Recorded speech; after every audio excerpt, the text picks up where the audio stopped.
Alright, so I'm going to be harvesting the olives off of my olive tree, and they're finally ready to pick. I actually think I'm a little bit late picking the olives. Um, this the variety of the olive you see here, it's a Manzanillo olive, and we are um, tomorrow will be December 1st, so this is the last day of November, and I actually think that I should have picked the olives like early November or late October, something like that, but I didn't. So now all of the olives are dark, like a dark purple black color. Um, I don't have a lot of experience with olives and olive trees. This tree here, I believe it's about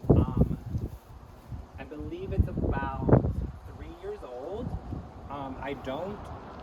I usually don't remember how old my trees are right off the top of my head because I do have a lot of trees and I forget. So that's a reason why I do like to make these videos and document things, because it helps me go back and look and figure out how old my trees are, when I planted them, what time of the year I planted them.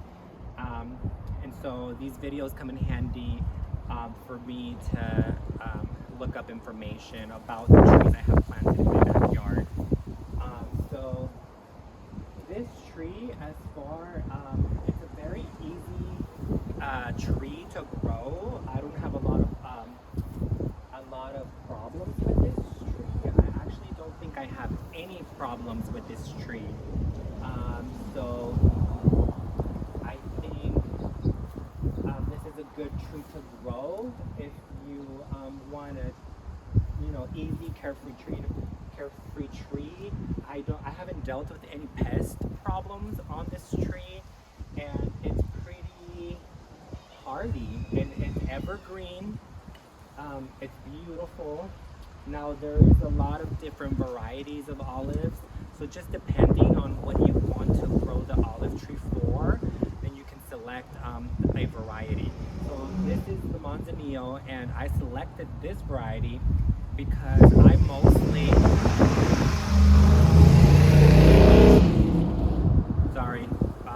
this tree is on the corner of my backyard, busy street, so there might be a lot of car noises.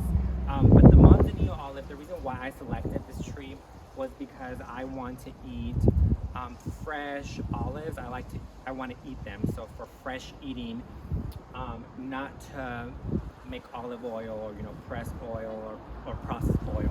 So what I read about the Manzanillo olive was that it was a good table olive, a good fresh eating olive, and kind of like a dual purpose olive where you could press it for olive oil, but it's also good to process it and for fresh eating, which is what I'm looking for, a fresh eating olive for food, salads, cooking and eating them fresh. I'm not really looking for an oil to produce an olive tree to produce oil. So just depending on what you're looking for. They even have olive trees that don't produce fruit. I think those are the males. But if you're just looking for a beautiful evergreen olive tree, but you don't necessarily want the fruit, you could do that too. They do have some varieties that are fruitless. They don't produce fruit. Yeah, so here in my yard, I have a lot of deciduous trees, and so I'm trying to incorporate more evergreens so that my yard has beautiful winter interest, so it doesn't just look dead in the winter. So yeah, it's a really pretty tree. Small, like almost needle leaves, a little bit thicker, but they have this silvery tint to them, almost similar to the pineapple guava. So they're like silvery green, very pretty tree. I don't remember how big they get, but I think it can get pretty big, just depending on the variety again. There's dwarfs and smaller ones, and yeah, there's whatever characteristics that you're looking for in an olive tree, you can probably find a variety. So here we are. So I should have picked them earlier. I don't have experience with this tree, so I'm learning. But I should have picked them in October, I think, when they were still, when they still had some green to them, and they just were starting to get a little bit of that purple color. But this should be fine. So these, for fresh eating, I do have to process them. This jar has an echo. I keep hearing it. You do have to process them, and you have to get rid of the tannins in the olives so they're not so bitter. So I have to cover the olives in water completely, submerge them in water, and change the water every day for about 7 to 14 days. That's what I read online.